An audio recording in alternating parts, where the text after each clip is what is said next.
अस्सलाम वालेकुम। फ्रंटलाइन से तस्मीन जावेद। आज जब मैं डीप सीक पे रिसर्च कर रहा था तो मेरे जहन में ये जो बॉलीवुड की बहुत ही मशहूर मूवी है आमिर खान साहब की थ्री इडियट्स, उसका एक डायलॉग मेरे जहन में घूम रहा था कि anything that reduces human effort is a machine. और आज दुनिया भर के अंदर हम ये देख रहे हैं कि open AI, open source, chat GPT, एक तरह से आर्टिफिशियल इंटेलिजेंस ने एक इनकलाब बर्पा किया हुआ है, हम सबकी जिंदगी का हिस्सा बन चुका है ये सब चीज, और इसके बगैर शायद जिंदा रहना पॉसिबल नहीं है। एक तरह से बहुत से लोग ये कहते हैं कि इसने बहुत से लोगों को इनकेपेबल भी बनाया है, बहुत से लोगों की कैपेसिटी बिल्डिंग इसने इंक्रीज भी की है, और सबसे इंपॉर्टेंट ये कि आपका टाइम एफिशिएंसी को इसने इंक्रीज किया है। ये तो मैंने आपको एक थोड़ा सा छोटा सा हवाला दिया, लेकिन ओपन एआई सोर्स जो यूएस टेक्नोलॉजी जायंट, जो सिलिकॉन वैली जिस पर हमेशा से छाई हुई है पिछले 7-8 सालों से, अब इसको एक थोड़ा सा डेंट पड़ा है, थोड़ा नहीं बल्कि बहुत अच्छा डेंट पड़ा है और बहुत बड़ा डेंट पड़ा है। वो ये कि डीप सीक नामी कंपनी, एक स्टार्टअप कंपनी है, चाइना बेस्ड कंपनी है, उसने अभी 2 या 3 रोज पहले डीप सीक वर्जन 5 R5 के नाम से जो उसने लॉन्च किया है, उसने बहुत से जो स्टॉक्स हैं यूएस टेक जायंट्स के, उसको गिरा दिया है। अराउंड $600 बिलियन जो निविडिया कंपनी है जो चिप्स प्रोवाइड करती है, जिसने इस कंपनी को, डीप सीक को प्रोवाइड किया था, वो गिर गई। और ये बताता चलो, ये $600 बिलियन से कहा यह जाता है ये 13 जो मुल्क की जो जीडीपी है उसके बराबर है। Can you imagine the gravity and impact of this innovation जो ये अब दुनिया भर के सामने डीप सीक की वजह से और फिर आया है। और इसके साथ साथ एप्पल स्टोर के अंदर डीप सीक की वजह से इसके बहुत से लोगों की डिमांड बढ़ गई, और वो इतना डिमांड बढ़ गई कि वो मतलब सबसे ज्यादा उसका था, और शैटर भी हुई मार्केट वहां पे। एंड सेकंड इंपॉर्टेंट थिंग ये है कि बहुत से अटेम्प्ट्स भी किए जा रहे हैं कि इनको हैक किया जाए, मेलवेयर एक तरह से ये भी एक अटैक किया गया उस पर। तो डीप सीक के हवाले से इंपॉर्टेंट चीज क्या है कि जहां अमेरिका जो है इतना पैसा लगा के, अराउंड $बिलियन लगा के ओपन एआई की चीजों को बना रहा है, चैट जीपीटी जिसकी सबसे प्राइम एग्जांपल है, जो आप अपनी जिंदगी के अंदर कोई भी सवाल आपको करना हो आप उससे दरियाफ्त करते हैं। इस डीप सीक ने अराउंड $70 लाख, $7 मिलियन में ये सब कुछ किया है, और ये लोग अब इस पर बहुत हैरान है। अमेरिका की तरफ से अमेरिकन मीडिया इस पर स्केप्टिकल है कि वाकई डीप सीक ने सिर्फ चिप्स की बेसिस पे, जो कि आउटडेटेड चिप्स जो निविडिया से उसने खरीदे थे, उसके बेसिस पे सबने बना लिया। वो ये कहते हैं कि इसने एक तरह से पैटर्न चोरी किया है एआई के, जो ओपन एआई का है उसका पैटर्न चोरी किया, जिसको डिजिटल इंफॉर्मेशन कहा जाता है। तो ये टेक्निकल मैंने वाले साहब से बात की। सेकंड, इससे एक और चीज भी जुड़ी हुई है, वो ये चीज जुड़ी हुई है कि दुनिया भर से लोग जो है कोशिश करते हैं अमेरिका जाने की, यूके जाने की, लेकिन चीन जाने के हवाले से थोड़ा सा लोगों को इस तरह से उनको पता नहीं है कि चीन के हवाले से क्या उनका काम हो रहा है। गो के अब तो दुनिया भर में एक्सेस है, गो के वहां सोशल मीडिया प्लेटफॉर्म्स पे जो हम यूज करते हैं उस पर पाबंदियां तो हैं, लेकिन वहां उनका अपने सोशल मीडिया प्लेटफॉर्म है। और खासतौर पर सीपैक के बाद पाकिस्तान के हवाले से चीन कितना इंपॉर्टेंट हो चुका है और है भी, और उसके हवाले से हमें और मजीद कितना उनसे करीब करना है। तो ये 2 अलग अलग मौजूआत है, लिंक करके प्रोग्राम करेंगे इस पे। हमारे साथ 3 एस्टीम गेस्ट मौजूद हैं। सबसे पहले तारुफ कराता चलो, इत्तेसामुल हक साहब मौजूद हैं, ये जर्नलिस्ट हैं, इस वक्त चाइना मीडिया ग्रुप में काम करें। चाइना मीडिया ग्रुप एक तरह से वहां का स्टेट ब्रॉडकास्टिंग एक ऑर्गेनाइजेशन है। इनके साथ मौजूद है आईटी एक्सपर्ट है रहीम अली साहब, सीटीओ हैं वर्चुअस बीपीओ के, बहुत सारे पॉडकास्ट पे आते हैं और बहुत कुछ उन्होंने काम किया हुआ है, फिनटेक के लिए काम किया हुआ है इन्होंने, ओपन सोर्स के लिए काम किया हुआ है, और बहुत मतलब साइबर डेटा साइंसेस पे बहुत इनका ग्रिप है। उनके साथ मौजूद हैं मोहम्मद दानियल खान साहब, ये भी एक्सपर्ट हैं साइबर सिक्योरिटी के, आर्टिफिशियल इंटेलिजेंस के। आप तीनों मुअज़्ज़िज़ मेहमानों का बहुत बहुत शुक्रिया। इत्तेसामुल हक साहब, सबसे पहला सवाल आपसे ये है, आप चीन में मौजूद हैं, इस डीप सीक की इनोवेशन से आपको कोई फर्क नजर आया है? चाइना के अंदर लोग इसको किस तरह से ले रहे हैं? बहुत शुक्रिया तस्मीन साहब। और चाइना की एक जो इम्पोर्टेंट इस नेशन की जो खासियत है वो ये है कि ये कौम अपनी चीजों पर फख्र करती है। आपने जो डीप सीक की बात की है, आपको याद होगा कुछ अर्सा पहले ये जो चिप्स का मामला था, जी। और उसमें जो हुआवे फोन है, जो हुआवे कंपनी की जो फोन खास तौर पर, वो बहुत ज्यादा उनको धचका लगा उनकी प्रोडक्शन पे भी। उसके बावजूद आज हुआवे ज्यादा सेलिंग फोन है चीन में, और इसके साथ जो उनका लास्ट ब्रांड जब लॉन्च हुआ था तो उस पे इतना रश था लोगों का कि उसकी सेल जो है वो रिकॉर्ड सेल थी। तो एक तो मेड इन चाइना जो प्राइड है इस कौम का, ये उसको उस तरह से लेते हैं। और जो मुझे ऐसा लगता है, ये मेरा तज्जिया है कि जितनी वो कहते हैं ना कि बादे मुखालिफ जो है जब वो चलती है तो ये और हवा देती है इस चीज को कि ये नेशन हुब्बुल वतनी में और आगे चली जाती है। सही। तो यहाँ पॉलिसीज अलग, गवर्नमेंट की सपोर्ट अलग, लेकिन जो एक हुब्बुल वतनी इस कौम में सरायत कर चुकी है वो हमें आम तौर पर दिखती है। और यही हाल अभी डीप सीक के हवाले से भी है। जिस शख्स से भी आप बात कर रहे हैं, अभी 2-3 रोज में ये खबर जिस तरह से फैली है, और उसके बाद जिससे भी आप बात करें इवन मीडिया में भी, तो वो उसको एज प्राइड ले रहे हैं और वो ये बता रहे हैं कि हम दुनिया में जो कुछ हम कर सकते हैं वो आप किसी और से एक्सपेक्ट नहीं कर सकते।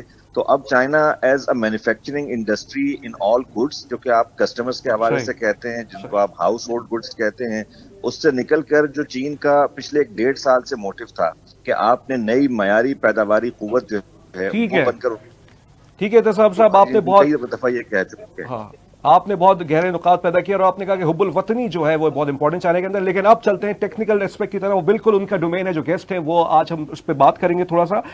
रहीम साहब, सबसे पहला आपसे मेरा ये सवाल है कि what's the main difference between a Chinese tech company और अमेरिकन टेक कंपनी? बुनियादी फर्क क्या है उनके नजर, आपकी नजर में? अस्सलाम वालेकुम। वालेकुम अस्सलाम। देखिए, Chinese tech companies generally in today's world उनके साथ एक मेजर चैलेंज ये आया है कि with restrictions from the US government side वो लेटेस्ट सेमीकंडक्टर चिप्स को एक्सेस नहीं कर सकते।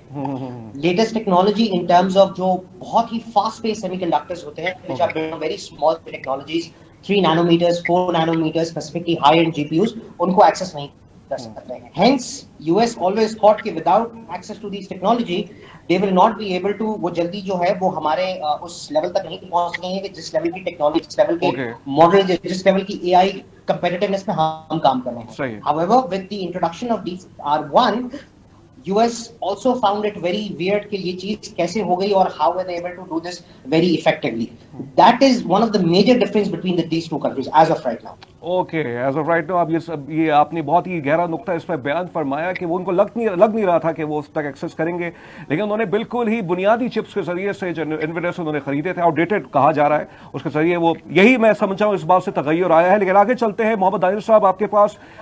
एक आम आदमी ये समझना चाहता है कि मसनूई जहानत, जिसको इंग्लिश में आप आर्टिफिशियल इंटेलिजेंस कहते हैं, उसका मतलब क्या है? और जहानत तो हमें पता है इंटेलिजेंस है, मसनूई मतलब आर्टिफिशियल। क्या इससे दुनिया भर में जॉब्स क्रिएशन बढ़ रही है या कम हो रही है?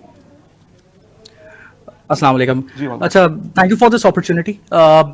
एआई जो है, इसको अंडरस्टैंड करने से पहले हमें जो समझना चाहिए ना कि हम जिसको जहानत बोलते हैं वो एक्चुअली क्या है। जहानत इज सिंपलिंग, जब आप कहते हैं बंदा बड़ा ज़हीन है, बड़ा इंटेलिजेंट है, तो दैट इज योर एबिलिटी, आपकी काबिलियत, मतलब आपकी क्या कहते हैं, आप किस तरह से पैटर्न्स को आप आइडेंटिफाई करते हैं, ये आपकी वो है।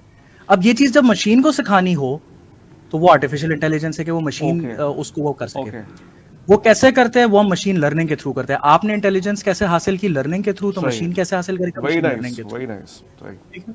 तो ये बेसिकली आपका एआई उसमें होता है। तो पहले बेसिकली एआई हम लोग बहुत ज्यादा स्टैटिस्टिकल और मैथमेटिकली कर रहे थे, लेकिन जब आपकी जीपीयू, ग्राफिक कार्ड जिसको आप कहते हो, वो टेक्नोलॉजी आई, तो उसके साथ ही एक और ऑन द सॉफ्टवेयर साइड हमें न्यूरल नेटवर्क्स का आर्किटेक्चर एक मिला कि पहले हम मैथमेटिकली बताते थे कि भाई A+B जब प्लस करोगे तो C होगा। सही है। अब आप उसको बताते हो भाई ये इनपुट है, ठीक है, ये कोई बहुत ज्यादा ना कोई डॉक्यूमेंट्स पढ़े ये, और इसको अब फिगर आउट करो कि क्या करना है, खुद पैटर्न आइडेंटिफाई करो। नहीं, लेकिन फॉर इंस्टेंस दानियल इसमें एक और सवाल यहाँ ये पैदा होता है, मैंने एक पैटर्न उसको दे दिया, वो उसी में से ही करेगा ना, कोई नई चीज तो नहीं बना सकता ना फिर वो?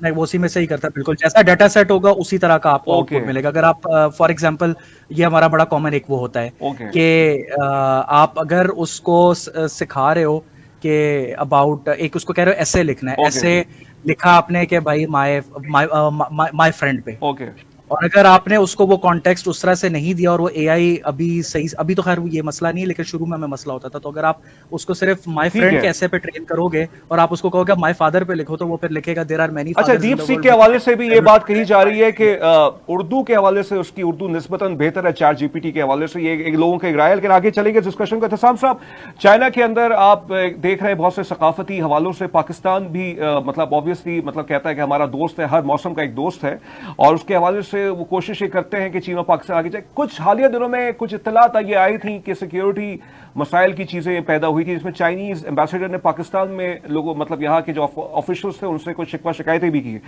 पाकिस्तान अब सीपैक का भी हिस्सा है, सीपैक 2 की भी बात हो रही है, और किस तरह से मसनूई जहानत चीन के जरिए, चीन से वो मदद और ले सकता है ताकि हमारे जो नौजवान हैं उनको एक अच्छा रोजगार मिल सके।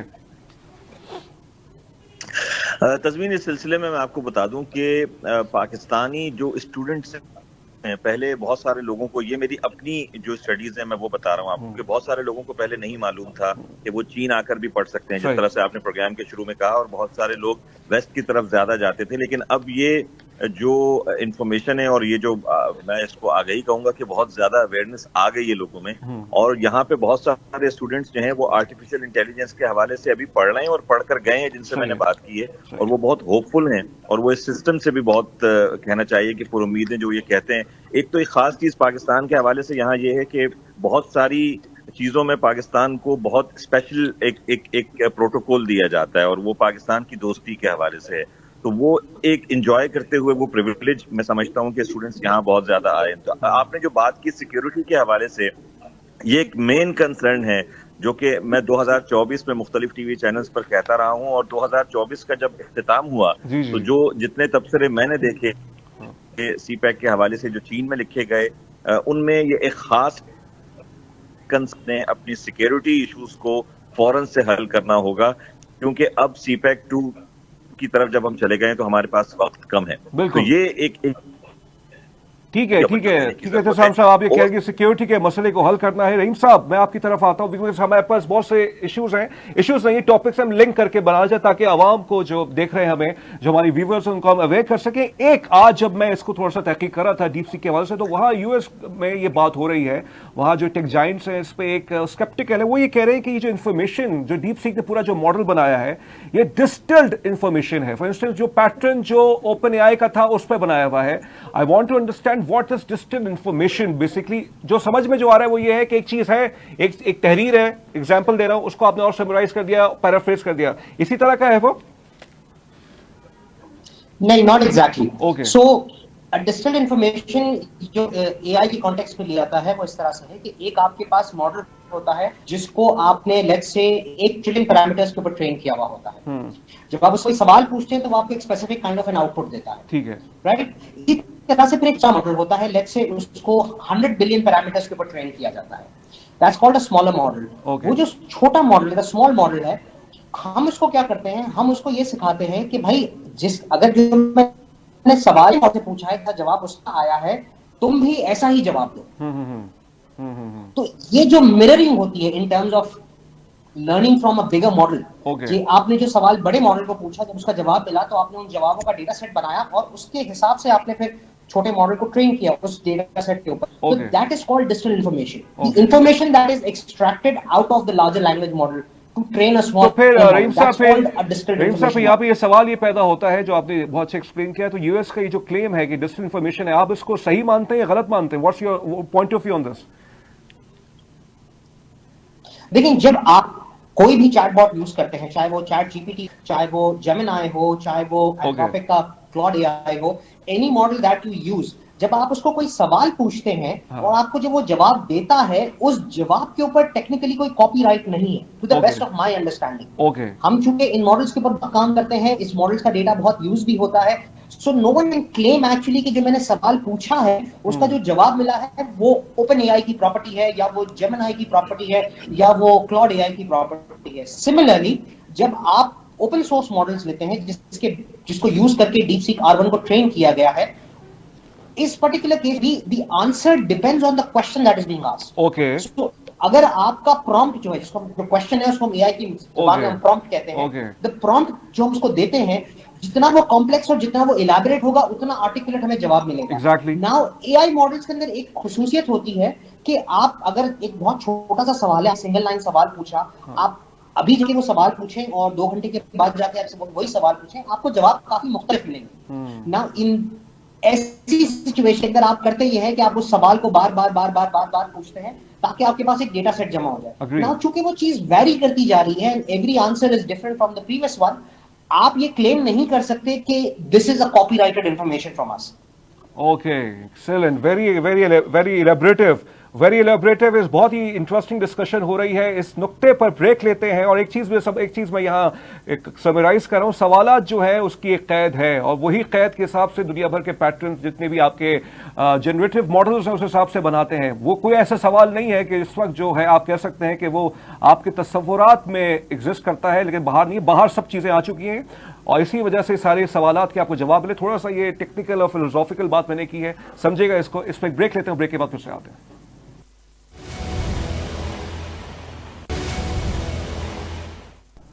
ब्रेक के बाद खुश आमदीद। आज हम बात करें डीप सीक ने जो इसका R5 मॉडल आया है, इसकी वजह से दुनिया भर में एक हलचल है। मैं नाज़रीन बता चलो, डीप सीक 2023 में बना, फिर इन्होंने जनरेटिव इनके जो AI मॉडल्स हैं वो आए इसमें मार्केट में, जिसमें डीप सीक कोडर है, डीप सीक LLM आया, डीप सीक V2 आया, डीप सीक V3 आया, डीप सीक RI जिसने इस वक्त हलचल मचाई हुई, ये पीर के रोज ये आया है। और इसमें एक और है जानूस प्रो 7-8।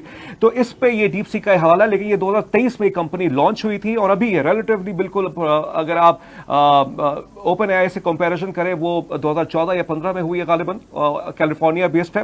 लेकिन बहरहाल आगे लेके चलते हैं डिस्कशन को। दानियल साहब, ये आपसे सवाल होगा, एक क्लेम ये किया जा रहा है जो कि चाइना ये कर रहा है कि ये बहुत ही मतलब अराउंड $7 मिलियन में ये सारा काम हुआ है, मतलब डीप सीक के हवाले से ये जो R5 जो इनका वर्जन आया है। आप इससे अग्री करते हैं या आप अमेरिकन क्लेम से कहेंगे कि नहीं इसमें बहुत पैसा लगा है, ये छुपा रहे हैं?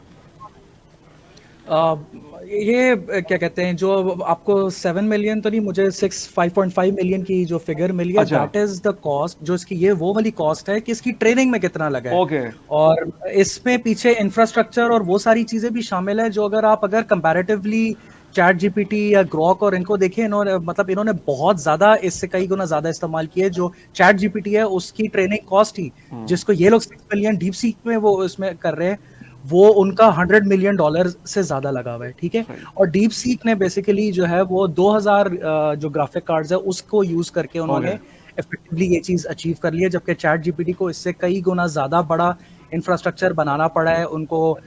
जो अभी क्या कहते हैं, जो इवन जो इसके पीछे डाटा सेंटर्स जैसे ओरेकल का डाटा सेंटर है जो वो यूज हो रहे हैं, उनके तो मिनी न्यूक्लियर रिएक्टर्स तक लगे हुए हैं उसको चलाने के लिए। ये जो उसके वो वाले कॉस्ट और वो सारी चीजें हैं वो ऑब्वियसली चैट जीपीटी की अगर देखा जाए वो बहुत ज्यादा है, लेकिन डीप सीक ने जो अप्रोच ली है वो ज्यादा सॉफ्टवेयर स्पेसिफिक ज्यादा है, जिसको थोड़ा भी हम डिटेल में आगे कवर कर लेंगे कि हाँ, तो उन्होंने बेसिकली सॉफ्टवेयर सेंट्रिक ज्यादा लिए, जिसकी वजह से उन्होंने एक तरह का, चल इनोवेशन कह ले इसको, कि हार्डवेयर साइड की कॉस्ट जो कि मेजर कॉस्ट होती है किसी भी एलएलएम को बनाने और सर्व करने के लिए। तो फिर दानियल यहाँ ये सवाल पैदा होता है, फिर आपको आगे क्या लगता है कि यूनाइटेड स्टेट्स की तरफ से कोई चैलेंज आएगा इनको? ये बहुत बड़ा चैलेंज है। अब अगर मुझे चैट जीपीटी यूज करना है अपने किसी भी एप्लीकेशन में और मैं पीछे बैक एंड पे चैट जीपीटी यूज कर रहा हूँ, तो उसमें कितने पर मिलियन इनपुट और आउटपुट वर्ड्स की कॉस्ट आप देखें। चैट जीपीटी का जो O1 लेटेस्ट अभी चल रहा है, बड़ा रीजनिंग उसकी मशहूर है, वो $20 पर बिलियन टोकन्स जो है वो उसका इनपुट कॉस्ट है, $20, और आउटपुट टोकन्स जो वो जनरेट करेगा वो $60 पर मिलियन टोकन है। आप डीप सीक का देखें वो $2 पर है। सही है। ये इतना ज्यादा जब प्राइस का फर्क है तो आप खुद बताएं कि मैं चैट जीपीटी लूंगा या डीप सीक लूंगा। ये डीप सीक ही बन रहा है, बिल्कुल obviously fraction of the cost वो कह रहे हैं डीप सीक के, बिल्कुल ऐसी प्राइस पे कि जो बिल्कुल ही बहुत ही कम है। लेकिन बहुत ही इंटरेस्टिंग डिस्कशन चल रही है, मुझे बहुत से हवालों से डिस्कशन को अलाइन भी रखना होता है। लेकिन इत्तेसाम साहब, इस वक्त आप चाइना में क्या देख रहे हैं कि वहाँ स्टूडेंट्स यूजुअली मोस्टली क्या सब्जेक्ट पढ़े? आज मैं आपको छोटी एग्जांपल देता हूं। आज मैं जब ये रिसर्च करता, technology is not my subject, लेकिन ऑब्वियसली एज अ जर्नलिस्ट हम सबकी रिस्पॉन्सिबिलिटी होती है, हम सब हमें थोड़ी बहुत चीजें आनी चाहिए। जब मैं टेक्नोलॉजी की चीजें पढ़ा था तो आई विल नॉट एग्जैजरेट, जब हम पॉलिटिकल अफेयर्स पे और करंट अफेयर्स पे, ग्लोबल अफेयर्स पे कोई काम करते हैं, थोड़ा सा हमें डिप्रेशन होता है। यहां तहकीकात करते हुए हमें एक उम्मीद की किरण नजर आई। तो मैं अब ये समझता हूं कि फ्यूचर टेक्नोलॉजी का है, और चाहे वो जर्नलिस्ट हो, चाहे वो बिजनेसमैन हो, किसी भी उसका प्रोफेशन से हो, उसको टेक्नोलॉजी की बेसिक्स तो आनी चाहिए। आप चाइना के अंदर पाकिस्तानी स्टूडेंट्स को किन यूनिवर्सिटीज में ज्यादा देख रहे हैं? स्कॉलरशिप्स के मामले में बहुत सारी अब चुनाव जो है वो मुश्किल हो गया है, क्योंकि पहले ज्यादा अवेलेबल सोर्सेज थे और मौके थे, उनको कम किया गया सिर्फ इसलिए कि स्टूडेंट्स स्पेसिफिक होकर अप्लाई कर सकें चीन की मुख्तलिफ यूनिवर्सिटीज में। जहां तक सब्जेक्ट्स की बात है तो सब्जेक्ट्स में मैंने ज्यादातर टेक्निकल चीजें देखी हैं, और बहुत सारे लोग हमारे यहाँ से कंप्यूटर टेक्नोलॉजी के हवाले से, AI के हवाले से और खासतौर पर मैंने ज़राअत के हवाले से बहुत स्कोप देखा है। यहाँ पर बहुत सारे लोग पढ़ रहे हैं। अभी आप बात कर रहे थे और हमारे दोस्त भी बात कर रहे थे, और आपने जो कैलकुलेशन की, कॉस्ट की और सारी चीज़ों की, आप ये मुझे ऐसा लगता है कि हम मिरेकल्स जब सामने आ जाते हैं तो उस पर बात करते हैं, लेकिन जो इन्वेस्टमेंट ऑलरेडी चीन की मार्केट में हो रही है, जो 2024 के स्टैट्स हैं, 496 बिलियन उन्होंने R&D सेक्टर पर जो है वो खर्च किया है टोटल। तो अब अगर 496 बिलियन R&D सेक्टर पर खर्च हो रहा है और उसमें तमाम सेक्टर्स हैं, मैं आपको हैरान कर देने वाली ज़राअत के हवाले से चीजें बता सकता हूँ जितनी तेजी से यहाँ काम हो रहा है बेल्ट एंड रोड ममालिक से मुश्तरका तौर पर ताउन के साथ। तो ये वो इन्वेस्टमेंट है जो मुझे लगता है कि फ्यूचर में भी हमें बहुत सारे मिरेकल्स इस तरह के देखने को मिल सकते हैं। और एक चीज तज़मीन और भी बहुत इंपॉर्टेंट है, वो ये कि जब आप इस नेशन को चैलेंज कर रहे हैं रुकावटें लगाकर थ्रू चिप्स या किसी भी तरह की एकतरफा पसंदी, हम उसे एक टर्म कहते हैं, तो उसमें इस इंडस्ट्री के पास रह क्या जाता है? इनके पास ये रह जाता है कि ये अपनी गवर्नमेंट सपोर्ट के साथ मिलकर आपको ऐसी चीजें दें जो लो बजट के हवाले से हों, चाहे वो चाइना की ईवी इंडस्ट्री हो इलेक्ट्रॉनिक व्हीकल्स के हवाले से, या अब आप सॉफ्टवेयर के हवाले से और AI के हवाले से चले जाएं। तो ये वाहिद मुझे ऐसा लगता है कि सेलिंग पॉइंट है चाइना के पास भी, कि वो दुनिया को इस बारे में माइल कर सके, कायल कर सके कि आपने हमारे साथ रहना है और हमारे साथ हुजूम करना है। बहुत आपने गहरी बात की कि रिसर्च एंड डेवलपमेंट पे पैसा खर्च करने की जरूरत है, और यही दुनिया आगे इसी की जाएगी जो रिसर्च एंड डेवलपमेंट पे पैसा खर्च करे। कोई भी डोमेन हो, कोई भी सब्जेक्ट हो, डेटा साइंस के अंदर बहुत से डोमेन्स हैं, आप कोई भी डेटा आप कलेक्ट कर ले, उस पर उसकी बेसिस पर एंटिसिपेशन आप कर सकते हैं। तो दुनिया बहुत इवॉल्व हो रही है, और पहले ये तासुर था कि AI के आने के बाद नौकरियां खत्म होंगी, मेरे ख्याल से नौकरियां बढ़ेंगी, क्योंकि इनोवेशन जो ज्यादा करेगा, जो क्रिएटिविटी जिसके पास होगी, उसके पास जो है मौके बहुत होंगे। रहीम साहब, एक सवाल आपसे करते हैं कि जैसे यूएस ने, यूनाइटेड स्टेट्स ऑफ अमेरिका ने अभी अपनी कुछ एम्बिशंस डोनाल्ड ट्रंप साहब ने शो किए कि स्टार जो इनका प्रोजेक्ट्स हैं, स्टार गेट प्रोजेक्ट्स में 500 बिलियन की वो $500 बिलियन की इन्वेस्टमेंट वो करेंगे, ये डोनाल्ड ट्रंप के एम्बिशंस हैं। लेकिन चाइना $6.5 मिलियन या 7 अराउंड एस्टिमेशन इसके दरमियान में इससे ट्रेडिंग की मद में ये सारा काम कर दिया है। तो ये बताइए कि कॉस्ट एफिशिएंट तो चाइना तो हमें नजर आ गया है, तो अब चाइना के पास मजीद और आपको क्या लगता है, आप और क्या एंटिसिपेट करते हैं आगे क्या होगा? एंड सेकंड ये कि ये कंप्यूटिंग पावर क्या है, इसका मैकेनिज्म क्या है? ये बिल्कुल मेरे लिए बिल्कुल नोवेल आइडिया था, मैं इस पर जानना चाहता हूं, हमारे जो नाज़रीन है वो भी जानना चाहते हैं। जब आप कंप्यूटिंग पावर की बात चले, आप हम स्टारगेट से शुरू करते हैं। स्टारगेट का जो प्रोजेक्ट था that is designed as an infrastructure project, यानी कि ओरेकल के साथ मिलके, Oracle, open AI and then SoftBank के साथ मिलके एक मैसिव डेटा सेंटर का बुनियाद रखनी थी, जो कि आपकी AI इनोवेशन के अंदर ग्रोथ ला सके। बिकॉज ये जितने मॉडल्स आपने ट्रेन करने हैं, जो कुछ भी करना है, you need very powerful machines to train this models very quickly. जैसा दानियाल ने कहा कि now what China did was, क्योंकि उनके ऊपर बहुत सी रिस्ट्रिक्शंस थी, वो बहुत सी नई चीजों को यूज नहीं कर सकते थे, तो they came up with an innovative idea कि अगर हम ये रास्ता नहीं ले सकते तो हम दूसरे रास्ते से उस जगह पे पहुंच जाते हैं। So that innovation itself is something जो कि दुनिया के अंदर एक नया दरवाजा खोलती है कि अब आपको शायद इतनी ज्यादा इन्वेस्टमेंट करने की जरूरत नहीं है, और अगर आपने इतनी ज्यादा इन्वेस्टमेंट की भी है तो अब आप उतनी ज्यादा इन्वेस्टमेंट को यूज करके विद ये नई जो आपने अंडरस्टैंडिंग ली है इस मॉडल को ट्रेन करने के लिए, दोनों को जब आप जोड़ते हैं तो आप और तेजी से आगे जा सकते हैं। That's point number 1। Point number 2 जो बनता है इसके अंदर कि जब आप कहते हैं कि ये कंप्यूट पावर क्या चीज है, तो कंप्यूट पावर को हम गिनते हैं टेराफ्लॉप्स पर सेकेंड, यानी कि ट्रिलियन फ्लोटिंग पॉइंट ऑपरेशंस पर सेकेंड। जब आपके प्रोसेसर्स काम करते हैं, GPU हो गया, CPU हो गया, तो उसके अंदर जो कैलकुलेशन हो रही होती है, हम कहते हैं कि वो एक सेकंड के अंदर कितने ट्रिलियन ऑपरेशंस परफॉर्म कर सकते हैं। That is teraflops. That teraflops वो जितने ज्यादा होंगे उतना ज्यादा वो प्रोसेसर फास्ट होगा। शुरू में जैसा मैंने आपसे बात की थी कि जब चिप की साइज कम होती जाती है, जब उनके जो कंप्यूट यूनिट्स हैं जो प्रोसेसिंग करते हैं, उनके बीच में जगह कम होती जाती है, तो वो प्रोसेसर बहुत ज्यादा एफिशिएंट होता जाता है, उसके टेराफ्लॉप्स बढ़ते जाते हैं। जब हम हाई एंड एनवीडिया चिप्स को देखते हैं, सो वो जो टेराफ्लॉप्स की हम बात करते हैं, वो 1200 टेराफ्लॉप्स, 1300 टेराफ्लॉप्स, 1500 टेराफ्लॉप्स, 2000 टेराफ्लॉप्स। रहीम साहब, एक अज़राए तफन्नुन बात दीजिएगा। रहीम साहब, तो चीनी ज्यादा अक्लमंद है गोरों से? अपैरेंटली लग तो ऐसा ही रहा है। अच्छा, बिल्कुल, क्योंकि इन्होंने बिल्कुल ही cost But see, knowledge, see, ये ओवरआर्चिंग स्टेटमेंट होगा, बट Sir, I आप would देखिए actually नॉलेज जो है ना, differ in this.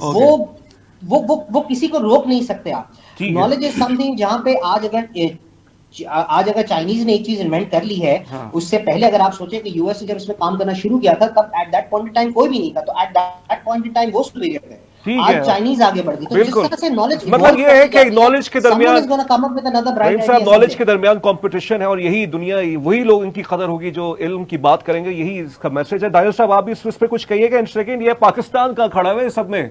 Data sciences में कहाँ खड़ा हुआ है? आर्टिफिशियल इंटेलिजेंस में कहाँ खड़ा हुआ है? कितनी हम डिग्रियां बांट रहे हैं? कितने स्टूडेंट्स को पता है कि what is data science, what is artificial intelligence? मतलब उनको नॉलेज है या नहीं है, या आज भी उनके लिए इंपॉर्टेंट सिर्फ ये है कि यूट्यूब पे वीलॉग्स बना के डाल दें? उनके लिए डकी भाई का कोर्स इंपॉर्टेंट है। ओके ओके, वही चल रहा है। ओके बिल्कुल बिल्कुल। एक्चुअली आई थिंक अभी तक हमारी बड़ी मुश्किलों से साइबर सिक्योरिटी पॉलिसी एक नेशनल आई थी, जबकि दुनिया भी AI policy, I came to know कि एआई की मिनिस्ट्री है यूएई में, and they are working very hard बिल्कुल bringing all of that up, लेकिन यहाँ पर अभी तक उसमें वो नहीं है। उसकी सबसे बड़ी वजह ये है कि अगर हमने गवर्नमेंट लेवल पे करना है, उसके लिए सबसे पहले हमें इंफ्रास्ट्रक्चर चाहिए। हमारे पास जो अगर टियर 1 के डाटा सेंटर्स आप बोले तो मेरी नॉलेज में सिर्फ 3 ही है। We need more of that. Again लोग डाटा सेंटर्स पे इन्वेस्ट कर रहे हैं। स्टारलिंक अभी तक इसलिए नहीं आया कि वो डाटा सेंटर जो है वो अवेलेबल नहीं हो रहा। 10,000 और मसले आ रहे हैं, क्योंकि वो ये इंफ्रास्ट्रक्चर भी एक प्रॉब्लम है जो कि उन्होंने सॉल्व कर लिया, बट अगेन ये एक चीज। अच्छा दानिश साहब, मुझे याद ये पड़ता है आपकी बात, आप अपनी बात कंटिन्यू कीजिएगा। बिलावल साहब का एक स्टेटमेंट मौजूद है, बिलावल भुट्टो जरदारी का, कि मोस्टली जो मिनिस्टर्स हैं फेडरल गवर्नमेंट के अंदर, उनको पता ही नहीं है कि आप इसकी बात कर रहे हैं, ये वीपीएन क्या होता है। तो ये हालात हैं, ये डिसीजन मेकर्स के, पॉलिसी मेकर्स के हालात हैं, को टेक्निकल नॉलेज नहीं है। बहरहाल आप इस पर जी सर, इसको वीपीएन को हलाल हराम का भी मसला बना दिया। बड़ा अफसोस होता है, हालांकि ये सिर्फ 2 साइट्स को कनेक्ट करने का एक जरिया है। इसका हलाल हराम से कोई लेना देना नहीं है, ये टेक्नोलॉजिकल वो है। तो फिर तो ये वही वाली डिस्कशन आ जाएगी, टीवी हलाल है हराम है, तो ये वाली डिस्कशन मैं नहीं करूंगा। वो कंटिन्यूइंग फ्रॉम के हमें इधर पाकिस्तान में एआई और उसमें क्या करना चाहिए। ठीक है, हम कोर्सेज पढ़ा रहे हैं, कोर्सेज लॉन्च कर रहे हैं, वो सारी चीजें अपनी जगह उसमें, लेकिन गवर्नमेंट लेवल पे आई थिंक इस पे पहले इंफ्रास्ट्रक्चर तो बनाए। आपको एआई के लिए सबसे पहले एक अच्छा इंफ्रास्ट्रक्चर चाहिए। इसमें एक चीज कॉमन मुझे नजर आ रही है आपके सब्जेक्ट में और हमारे जर्नलिज्म के सब्जेक्ट में, क्रिटिकल थिंकिंग। मतलब ठीक है, आप पैटर्न तो समझ लें, आप चीजें, आपको रटी रटाई चीजें थोड़ी बहुत अगर आ भी चले, लेकिन जब तक आपके पास क्रिटिकल थिंकिंग नहीं होगी, आप इवैल्यूएट नहीं कर सकेंगे, तो आप उस फील्ड में आगे नहीं जा सकते। मैं सही कह रहा हूँ, गलत कह रहा हूँ? सर, आप 100% बिल्कुल ठीक कह रहे हैं। यू हिट द नेल, मतलब ऑन द राइट प्लेस, के हम लोग प्रॉब्लम सॉल्वर्स नहीं है। पाइथन सीख लेंगे, आर सीख लेंगे, ये सीख लेंगे, वो सीख लेंगे, भाई प्रॉब्लम सॉल्व करो। मेरे पास बच्चे आते हैं, सर मैं पाइथन बहुत अच्छा वो करता हूँ, ठीक है यार मेरा ये प्रॉब्लम सॉल्व कर दो, and they are unable to do it. तो जर्नलिज्म हो या टेक्नोलॉजी, ऑब्वियसली मतलब लकीर के फकीर हैं हम एक तरह से, यही आपकी बात का खुलासा मुझे नजर आ रहा है। लेकिन आगे चलते हैं। एहतसाम साहब, बहुत ही इंटरेस्टिंग डिस्कशन हो रही है। आप चाइना में है, मैं बार बार इसलिए दोहरा रहा हूं क्योंकि आप चाइना मीडिया ग्रुप से बिलोंग करते हो, जितना आप चीन को करीब से देख रहे हैं, इंडिया कितना आगे है चीन के अंदर, इंडियंस कहां हैं वहां पे खड़े हुए, और पाकिस्तान और इंडिया के जो डायस्पोरा के लोग हैं उनकी क्या प्रेफरेंसेस हैं, क्या प्रायोरिटीज हैं? मैं कोई मतलब फार रीचिंग स्टेटमेंट नहीं देना चाहूंगा, गालिबन हिंदुस्तान के लोग ज्यादा पढ़ाई में दिलचस्पी रखते हैं पाकिस्तानियों से। मैं ये तो नहीं कहूंगा कि दिलचस्पी ज्यादा रखते हैं। एक तो आपको हर जगह रेशो इसलिए ज्यादा नजर आता है क्योंकि उनकी आबादी ज्यादा है। दूसरा, आपको रेशो इसलिए ज्यादा चीजों में नजर आता है क्योंकि उनकी अप्रोच हमसे डिफरेंट है। तीसरा ये कि हमारे यहाँ जो गवर्नमेंट लेवल पे जो चीजें हैं वो इतनी सपोर्टिव नहीं होती। जो लोग आ रहे हैं उठकर, वो अपने बलबूते पर खुद रिसर्च कर हेलो हमारे अभी जी कंटिन्यू। आवाज आ रही है? जी आ रही है, जी कंटिन्यू। जी मैं एक छोटी सी मिसाल आपको दे रहा था। अभी आपने बात की क्रिटिकल थिंकिंग की, और हमारे एक साथी, मैं नाम तो उनका नहीं जानता, वो कह रहे थे कि हमारे पास इंफ्रास्ट्रक्चर डेवलप नहीं है। यहाँ से कुछ लोग पढ़ के गए जिनका मैंने इंटरव्यू किया, और उन्होंने आर्टिफिशियल इंटेलिजेंस को ही पढ़ा। वो वहां रहकर काम नहीं कर पा रहे हैं, और वो डेस्परेट हैं कि वो किसी तरीके से वापस आ जाएं, क्योंकि वो ये कह रहे हैं कि जो कुछ हम पढ़ कर गए हैं उसकी वहां अभी कोई एप्लीकेशन नहीं है पाकिस्तान में, और हम चाहते हैं कि हम वापस आकर जो कुछ हमने सीखा है वो हम यहीं पर उसको इनहांस कर सकें और अपने फ्यूचर को देख सकें। तो न तो गवर्नमेंट का इस मामले में, हम बयानात की हद तक तो बहुत ठीक है, लेकिन हमने कुछ अभी सॉलिड कंक्रीट अगर मैं कहूँ तो हमने किया कुछ नहीं है, और ना हमारी अप्रोच है। हम डे टू डे इश्यूज में लगे हुए हैं, जबकि दुनिया जहाँ पे नॉर्मल जो मंसूबा है ना वो भी 2035 तक का है तस्मीन भाई। जी अब आप ये सोचें कि एक सिटी की डेवलपमेंट का मंसूबा 2035 तक का बनाया जाता है, तो हमारे यहाँ तो मंसूबों की अभी कोई बात ही नहीं। तो इसीलिए मुझे लगता है कि जो कुछ हम कर रहे हैं वो अपने बलबूते पे कर रहे हैं। मैं आ गया या कोई दूसरा आ गया या तीसरा आ गया और उसने एक्सेल कर लिया, एज नेशन हम खुश तो होते हैं इस पर, इस बतौर कौम, लेकिन जो ओवरऑल एप्टीट्यूड है पूरी कौम का, या जो सपोर्ट उसको मिलनी चाहिए या जिस तरफ हमें जाना चाहिए, हम वहां नहीं जा रहे हैं। और जो आपने बात की वो अजराह मजाक थी, लेकिन हकीकत वही है कि हम वीलॉग्स की तरफ ज्यादा हैं और हम फैमिलीज को लेकर और वीलॉग्स बनाना। आप ये देखें ना कि आपके यूट्यूब पर सबसे ज्यादा देखा जाने वाला चैनल क्या है, वैसे तो ठीक है, लेकिन जब वो स्टैट सामने आते हैं तो आपको अफसोस होता है कि हम फैमिली ओरिएंटेड वीलॉग्स जो हैं इनको देखकर हम पूरी कौम वही देख रही है और बनाने की कोशिश कर रही है। तो ओवर जी ओवरऑल जी आपने बात मुकम्मल कर दी। तो ओवरऑल जो है ना वो आपको पूरी इस थिंकिंग को चेंज करने की जरूरत है, और उसके लिए इम्पोर्टेंट ये है कि आप किस हद तक एडवांस्ड हैं चीजें सीखने के हवाले से। ठीक है, कितना एडवांस्ड है। आपने एक रिवलेशन किया कि जो बहुत से स्टूडेंट्स जाते हैं चाइना, वो कहते हैं कि जो सिलेबस वो पढ़ के गए पाकिस्तान से वो ऑब्सोलीट है, उनको वहां जाकर नजर आता है। और एक और आपने इस तरह से मतलब बहुत से हवालों से बात, आपने हवाला ये दिया कि यहाँ पाकिस्तान के अंदर प्रायोरिटीज और बिल्कुल हद तक बात सही है। सिटी डेवलपमेंट, रोड बनाना, मतलब रियल स्टेट का बिजनेस यहाँ फ्लरिश कर रहा है, टेक्नोलॉजी इतना फ्लरिश नहीं कर रही। रहीम साहब, बिल्कुल वक्त हमारे पास खत्म होने वाला है। एक सवाल मैं आपसे ये करना चाहूंगा कि आगे दौर एआई का ही है, इससे जितना जल्दी हम आहंग हो जाएं, अपने जहन में ये बात बैठा लें, हम आगे बढ़ सकते हैं। यूनिवर्सिटीज के अंदर इस तरह के आप क्या प्रपोजल्स देंगे हमारे प्लेटफॉर्म के जरिए कि सिलेबस किस तरह का बनाया जाए, और खास तौर पे वो सिलेबस कब इंप्लीमेंट हो जाए, प्राइमरी लेवल पे हो, सेकेंडरी लेवल पे हो, कि बच्चों को टेक्नोलॉजी और डेटा साइंसेस से जो है उनको सेंसिटाइज किया जाए, उनके अंदर अवेयरनेस पैदा की जाए। जहां तक सिलेबस का ताल्लुक है, मेरा सजेशन हमेशा से यही रहा है कि we need to relook at हमारा पूरा जो सिलेबस का स्ट्रक्चर है right from the basic nursery level. Because आज जब हम दुनिया में देखते हैं किस किस्म की तालीम दी जा रही है, किस किस्म की क्रिटिकल थिंकिंग इनेबल की जा रही है, वो हमारे मुल्क के सिलेबस से बिल्कुल ही मिसिंग है, वो मौजूद ही नहीं है। हम बचपन से जिस किताब को मैंने पढ़ा है वो मेरे ही बच्चे पढ़ रहे हैं। इनफैक्ट जिस किताब को मेरे वालिदैन ने पढ़ा था वो किताब मेरे बच्चे पढ़ रहे हैं। सो आप ये देख सकते हैं कि किस किस्म की एक डिस्पैरिटी क्रिएट हुई हुई है इन टर्म्स ऑफ कि हम बात कर रहे हैं नेक्स्ट जनरेशन कंप्यूटर सिस्टम्स की, और जब हम फंडामेंटल टीच करना शुरू करते हैं तो हम इतने पीछे हैं कि हम उसको पहुंच ही नहीं सकते। देखिए, एक बहुत इंपॉर्टेंट एलिमेंट है, एक सवाल के साथ मैं इस अपनी बात को खत्म करना चाहूंगा कि आज जो हमारे बच्चे पढ़ रहे हैं, जब हमने पढ़ना शुरू किया था तब हमने नहीं सोचा था कि हमारे टाइम पर आर्टिफिशियल इंटेलिजेंस या इस किस्म के चैटबॉट्स या इस किस्म की चीजें मौजूद होंगी। आज जब हमारे बच्चे पढ़ रहे हैं तो हमें ये सोचने की जरूरत है कि ये बच्चे उन शोबों में जाके काम करना शुरू करेंगे जो अब तक पैदा ही नहीं हुए, जो अब तक बने ही नहीं है। तो हम उनको ऐसी क्या चीज सिखाएं, हम उनको किस तरह उनकी तरबियत करें कि वो जब बड़े होके काम करने की उम्र को पहुंचे तो वो जो उन नए शोबात के अंदर वो देख रहे होंगे, वो जो नए शोबात जो पैदा हो रहे होंगे उसके अंदर काम करने के लिए तैयार हो, ना कि वो बिल्कुल परेशान हो कि यार अब इस चीज को मैं किस तरह से हैंडल करूं। सो ये एक बहुत इंपॉर्टेंट क्वेश्चन है हमें अपने करिकुलम डिजाइन करने के लिए, बिल्कुल बेसिक प्राइमरी से लेके यूनिवर्सिटी लेवल तक, to answer the very basic question कि हम उस तरह अपने बच्चों को तैयार करें कि वो उन शोबों में जाके काम करें जो अब तक पैदा ही नहीं हुए। बहुत शुक्रिया आपका रहीम अली साहब, बहुत शुक्रिया आपका एहतसाम साहब, बहुत शुक्रिया आपका दानियाल साहब। आप तीनों मोअज़्ज़िज़ मेहमान हमारे प्रोग्राम में आए, और रहीम साहब ने बिल्कुल एक बात सही की है कि ऐसा करिकुलम हमें बनाना होगा, सिलेबस बनाना होगा कि बच्चे जो हैं फ्रॉम द यंग एज, और जब वो स्कूल जाए टेक्नोलॉजी के हवाले से, अब तो हर बच्चे के हाथ में फ़ोन तो है, लेकिन क्या फ़ोन उसके हाथ में जो है वो सही डायरेक्शन में है, वो भी अब पेरेंट्स को तयन करना पड़ेगा। तो बहुत ही इंटरेस्टिंग आज मौजूद था डीप सी के हवाले से। मीडिया पर इसकी डिस्कशन है, इंटरनेशनल मीडिया हो, लोकल मीडिया हो, बहुत से लोग इस्तेमाल भी करना उन्होंने शुरू कर दिया। ये ओपन सोर्स भी है, इसका लाइसेंस ओपन सोर्स भी है, तो आम इंसान की दस्तरस में भी है। तो बहुत ही टेक्निकल भी रखा हमने और सोशल एस्पेक्ट पे भी, और पोलिटिकल चाइना और पाकिस्तान किस तरह से इस पर काम कर सकते हैं वो हमने एहतसाम साहब के सामने सवाल रखे। तो ये तीनों मोअज़्ज़िज़ मेहमान का आज ये प्रोग्राम था, इनकी एक्सपर्टीज थी, उनके सामने हमने कुछ सवाल रखे, उनके जवाब मिले।